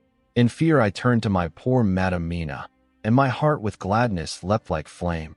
For oh, the terror in her sweet eyes, the repulsion, the horror, told a story to my heart that was all of hope. God be thanked she was not yet of them. I seized some of the firewood which was by me, and holding out some of the wafer, advanced on them towards the fire. They drew back before me, and laughed their low, horrid laugh. I fed the fire, and feared them not, for I knew that we were safe within our protections. They could not approach me while so armed, nor Madame Mina while she remained within the ring, which she could not leave no more than they could enter. The horses had ceased to moan, and lay still on the ground. The snow fell on them softly, and they grew whiter. I knew that there was for the poor beasts no more of terror. And so we remained till the red of the dawn to fall through the snow gloom. I was desolate and afraid, and full of woe and terror. But when that beautiful sun began to climb the horizon, life was to me again. At the first coming of the dawn, the horrid figures melted in the whirling mist and snow. The wreaths of transparent gloom moved away towards the castle and were lost. Instinctively, with the dawn coming, I turned to Madame Mina, intending to hypnotize her, but she lay in a deep and sudden sleep from which I could not wake her. I tried to hypnotize through her sleep, but she made no response, none at all, and the day broke. I fear yet to stir. I have made my fire and have seen the horses, they are all dead. Today I have much to do here, and I keep waiting till the sun is up high, for there may be places where I must go, where that sunlight, though snow and mist obscure it, will be to me a safety. I will strengthen me with breakfast, and then I will to my terrible work. Madame Mina still sleeps. And, God be thanked, she is calm in her sleep. Jonathan Harker's Journal. November 4th, evening. The accident to the launch has been a terrible thing for us. Only for it we should have overtaken the boat long ago, and by now my dear Mina would have been free. I fear to think of her, off on the wolds near that horrid place. We have got horses, and we follow on the track. I note this whilst Godalming is getting ready. We have our arms. The Skaney must look out if they mean fight. Oh, if only Morris and Seward were with us. We must only hope. If I write no more goodbye, Mina, God bless and keep you. Dr. Seward's Diary. November 5th. With the dawn we saw the body of Skaney before us dashing away from the river with their lighter wagon. They surrounded it in a cluster and hurried along as though beset. The snow is falling lightly, and there is a strange excitement in the air. It may be our own feelings, but the depression is strange. Far off I hear the howling of wolves. The snow brings them down from the mountains, and there are dangers to all of us, and from all sides. The horses are nearly ready, and we are soon off. We ride to death of someone. God alone knows who, or where, or what, or when, or how it may be. Dr. Van Helsing's Memorandum. November 5th, afternoon. I am at least sane. Thank God for that mercy at all events, though the proving it has been dreadful. When I left Madame Mina sleeping within the holy circle, I took my way to the castle. The blacksmith hammer which I took in the carriage from Veresti was useful. Though the doors were all open, I broke them off the rusty hinges, lest some ill intent or ill chance should close them, so that being entered I might not get out. Jonathan's bitter experience served me here. By memory of his diary, I found my way to the old chapel, for I knew that here my work lay. The air was oppressive. It seemed as if there was some sulphurous fume, which at times made me dizzy. Either there was a roaring in my ears, or I heard afar off the howl of wolves. Then I bethought me of my dear Madam Mina, and I was in terrible plight. The dilemma had me between his horns. Her I had not dared to take into this place, but left safe from the vampire in that holy circle, and yet even there would be the wolf. I resolved me that my work lay here, and that as to the wolves we must submit, if it were God's will. At any rate, it was only death and freedom beyond. So did I choose for her. Had it but been for myself, the choice had been easy. The maw of the wolf were better to rest in than the grave of the vampire. So I make my choice to go on with my work.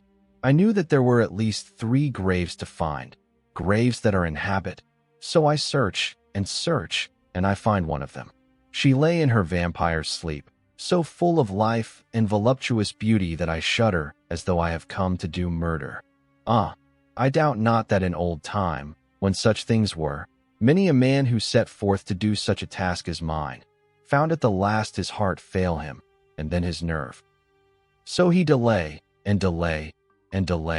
till the mere beauty and the fascination of the wanton undead have hypnotized him, and he remain on, till sunset come, and the vampire's sleep be over. Then the beautiful eyes of the fair woman open and look love, and the voluptuous mouth present to a kiss, and man is weak. And there remain one more victim in the vampire fold, one more to swell the grim and grisly ranks of the undead. There is some fascination, surely, when I am moved by the mere presence of such an one, even lying as she lay in a tomb fretted with age and heavy with the dust of centuries, though there be that horrid odor such as the lairs of the Count have had. Yes, I was moved. I, Van Helsing, with all my purpose and with my motive for hate. I was moved to a yearning for delay which seemed to paralyze my faculties and to clog my very soul. It may have been that the need of natural sleep and the strange oppression of the air were beginning to overcome me. Certain it was that I was lapsing into sleep, the open-eyed sleep of one who yields to a sweet fascination, when there came through the snow-stilled air a long, low wail, so full of woe and pity that it woke me like the sound of a clarion. For it was the voice of my dear Madam Mina that I heard. Then I braced myself again to my horrid task, and found by wrenching away tomb tops one other of the sisters, the other dark one. I dared not pause to look on her as I had on her sister, lest once more I should begin to be enthralled. But I go on searching until, presently, I find in a high great tomb, as if made to one much beloved, that other fair sister which, like Jonathan, I had seen to gather herself out of the atoms of the mist. She was so fair to look on, so radiantly beautiful, so exquisitely voluptuous, that the very instinct of man in me, which calls some of my sex to love and to protect one of hers, made my head whirl with new emotion. But God be thanked, that soul wail of my dear Madam Mina had not died out of my ears, and, before the spell could be wrought further upon me, I had nerved myself to my wild work. By this time I had searched all the tombs in the chapel, so far as I could tell. And as there had been only 3 of these undead phantoms around us in the night, I took it that there were no more of active undead existent. There was one great tomb more lordly than all the rest. Huge it was, and nobly proportioned. On it was but one word: Dracula. This, then, was the undead home of the king vampire, to whom so many more were due. Its emptiness spoke eloquent to make certain what I knew. Before I began to restore these women to their dead selves through my awful work, I laid in Dracula's tomb some of the wafer, and so banished him from it, undead, forever. Then began my terrible task, and I dreaded it. Had it been but 1, it had been easy, comparative. But 3, to begin twice more after I had been through a deed of horror. For if it was terrible with the sweet Miss Lucy, what would it not be with these strange ones who had survived through centuries, and who had been strengthened by the passing of the years, who would, if they could, have fought for their foul lives?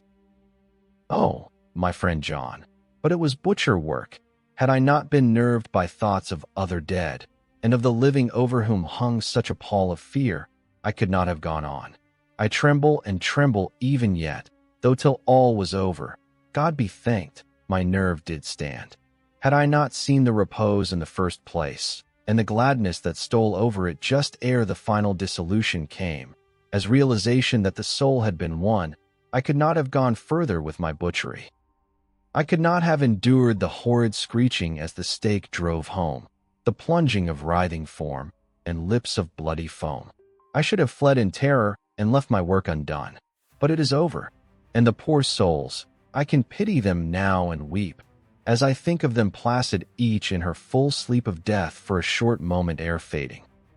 For, friend John, hardly had my knife severed the head of each, before the whole body began to melt away and crumble into its native dust, as though the death that should have come centuries agone had at last assert himself and say at once and loud, I am here. Before I left the castle, I so fixed its entrances that never more can the Count enter there undead. When I stepped into the circle where Madame Mina slept, she woke from her sleep, and, seeing me, cried out in pain that I had endured too much. Come, she said, come away from this awful place. Let us go to meet my husband who is, I know, coming towards us. She was looking thin and pale and weak, but her eyes were pure and glowed with fervor. I was glad to see her paleness and her illness, for my mind was full of the fresh horror of that ruddy vampire's sleep. And so with trust and hope, and yet full of fear, we go eastward to meet our friends, and him, whom Madame Mina tell me that she know are coming to meet us. Mina Harker's Journal. November 6th. It was late in the afternoon when the professor and I took our way towards the east whence I knew Jonathan was coming. We did not go fast, though the way was steeply downhill, for we had to take heavy rugs and wraps with us. We dared not face the possibility of being left without warmth in the cold and the snow. We had to take some of our provisions, too, for we were in a perfect desolation, and, so far as we could see through the snowfall, there was not even the sign of habitation. When we had gone about a mile, I was tired with the heavy walking and sat down to rest. Then we looked back and saw where the clear line of Dracula's castle cut the sky. For we were so deep under the hill whereon it was set that the angle of perspective of the Carpathian Mountains was far below it. We saw it in all its grandeur, perched 1,000 feet on the summit of a sheer precipice, and with seemingly a great gap between it and the steep of the adjacent mountain on any side. There was something wild and uncanny about the place. We could hear the distant howling of wolves. They were far off, but the sound, even though coming muffled through the deadening snowfall, was full of terror. I knew from the way Dr. Van Helsing was searching about that he was trying to seek some strategic point where we would be less exposed in case of attack. The rough roadway still led downwards. We could trace it through the drifted snow. In a little while the professor signaled to me, so I got up and joined him. He had found a wonderful spot, a sort of natural hollow in a rock, with an entrance like a doorway between two boulders. He took me by the hand and drew me in. See, he said, here you will be in shelter, and if the wolves do come, I can meet them one by one. He brought in our furs and made a snug nest for me, and got out some provisions and forced them upon me. But I could not eat. To even try to do so was repulsive to me, and, much as I would have liked to please him, I could not bring myself to the attempt. He looked very sad, but did not reproach me. Taking his field glasses from the case, he stood on the top of the rock and began to search the horizon. Suddenly he called out, Look, Madame Mina, look, look! I sprang up and stood beside him on the rock. He handed me his glasses and pointed. The snow was now falling more heavily, and swirled about fiercely, for a high wind was beginning to blow. However, there were times when there were pauses between the snow flurries, and I could see a long way round. From the height where we were, it was possible to see a great distance, and far off, beyond the white waste of snow, I could see the river lying like a black ribbon in kinks and curls as it wound its way, straight in front of us and not far off. In fact, so near that I wondered we had not noticed before. came a group of mounted men hurrying along. In the midst of them was a cart, a long lighter wagon which swept from side to side, like a dog's tail wagging, with each stern inequality of the road.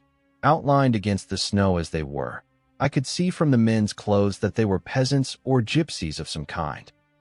On the cart was a great square chest. My heart leaped as I saw it, for I felt that the end was coming.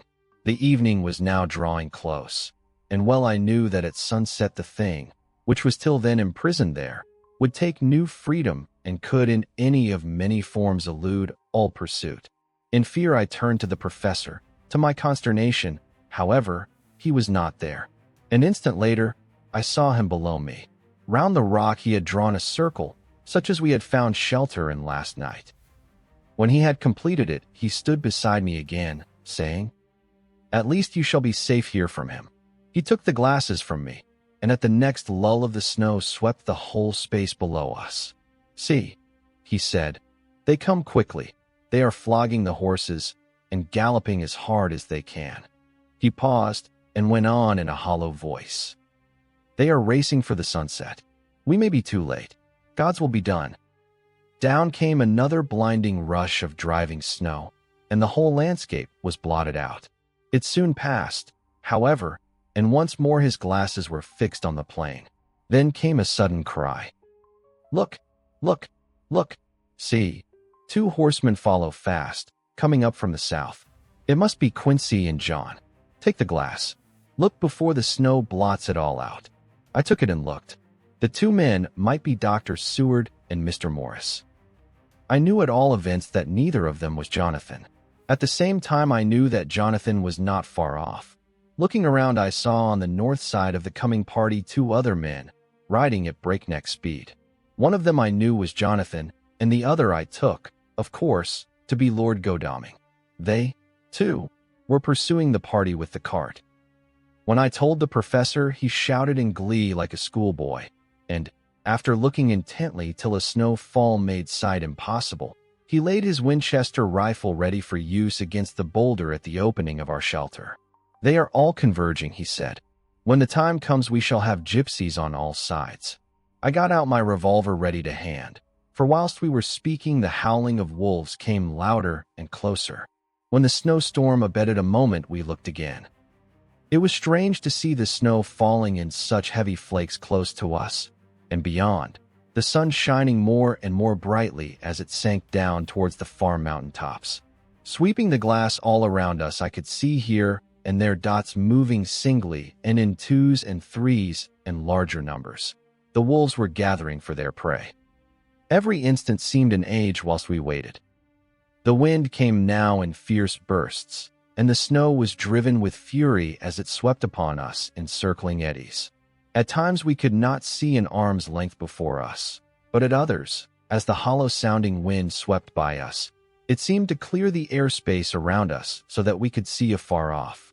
We had of late been so accustomed to watch for sunrise and sunset that we knew with fair accuracy when it would be, and we knew that before long the sun would set.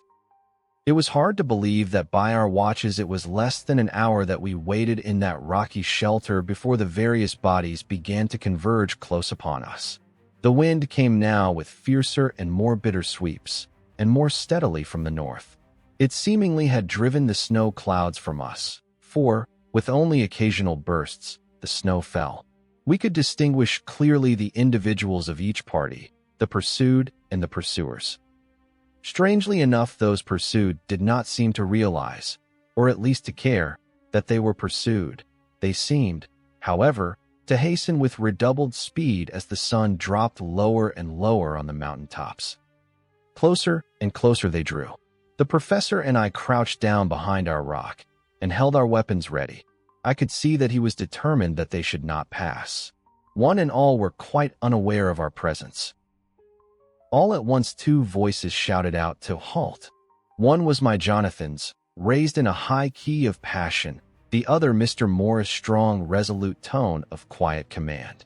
The gypsies may not have known the language, but there was no mistaking the tone, in whatever tongue the words were spoken. Instinctively they reined in, and at the instant Lord Godalming and Jonathan dashed up at one side, and Dr. Seward and Mr. Morris on the other. The leader of the gypsies, a splendid-looking fellow who sat his horse like a centaur, waved them back, and in a fierce voice gave to his companions some word to proceed. They lashed the horses, which sprang forward, but the four men raised their Winchester rifles, and in an unmistakable way commanded them to stop. At the same moment Dr. Van Helsing and I rose behind the rock and pointed our weapons at them. Seeing that they were surrounded, the men tightened their reins and drew up. The leader turned to them and gave a word at which every man of the gypsy party drew what weapon he carried, knife or pistol, and held himself in readiness to attack. Issue was joined in an instant. The leader, with a quick movement of his rein, threw his horse out in front and pointing first to the sun, now close down on the hilltops, and then to the castle, said something which I did not understand. For answer, all four men of our party threw themselves from their horses and dashed towards the cart. I should have felt terrible fear at seeing Jonathan in such danger, but that the ardor of battle must have been upon me as well as the rest of them. I felt no fear, but only a wild, surging desire to do something. Seeing the quick movement of our parties, the leader of the gypsies gave a command. His men instantly formed round the cart in a sort of undisciplined endeavor, each one shouldering and pushing the other in his eagerness to carry out the order. In the midst of this, I could see that Jonathan on one side of the ring of men and Quincy on the other were forcing a way to the cart. It was evident that they were bent on finishing their task before the sun should set. Nothing seemed to stop or even to hinder them. Neither the leveled weapons, nor the flashing knives of the gypsies in front, nor the howling of the wolves behind, appeared to even attract their attention. Jonathan's impetuosity and the manifest singleness of his purpose seemed to overawe those in front of him. Instinctively they cowered aside and let him pass. In an instant he had jumped upon the cart, and, with a strength which seemed incredible, raised the great box and flung it over the wheel to the ground. In the meantime, Mr. Morris had to use force to pass through his side of the ring of Skaney. All the time I had been breathlessly watching Jonathan. I had, with the tail of my eye, seen him pressing desperately forward, and had seen the knives of the gypsies flash as he won a way through them, and they cut at him. He had parried with his great Bowie knife, and at first I thought that he too had come through in safety. But as he sprang beside Jonathan, who had by now jumped from the cart, I could see that with his left hand he was clutching at his side, and that the blood was spurting through his fingers. He did not delay notwithstanding this, for as Jonathan, with desperate energy, attacked one end of the chest, attempting to prise off the lid with his great cookery knife, he attacked the other frantically with his Bowie. Under the efforts of both men, the lid began to yield. The nails drew with a quick screeching sound, and the top of the box was thrown back. By this time the gypsies, seeing themselves covered by the Winchesters, and at the mercy of Lord Godalming and Dr. Seward, had given in and made no resistance. The sun was almost down on the mountain tops, and the shadows of the whole group fell long upon the snow. I saw the Count lying within the box upon the earth, some of which the rood falling from the cart had scattered over him.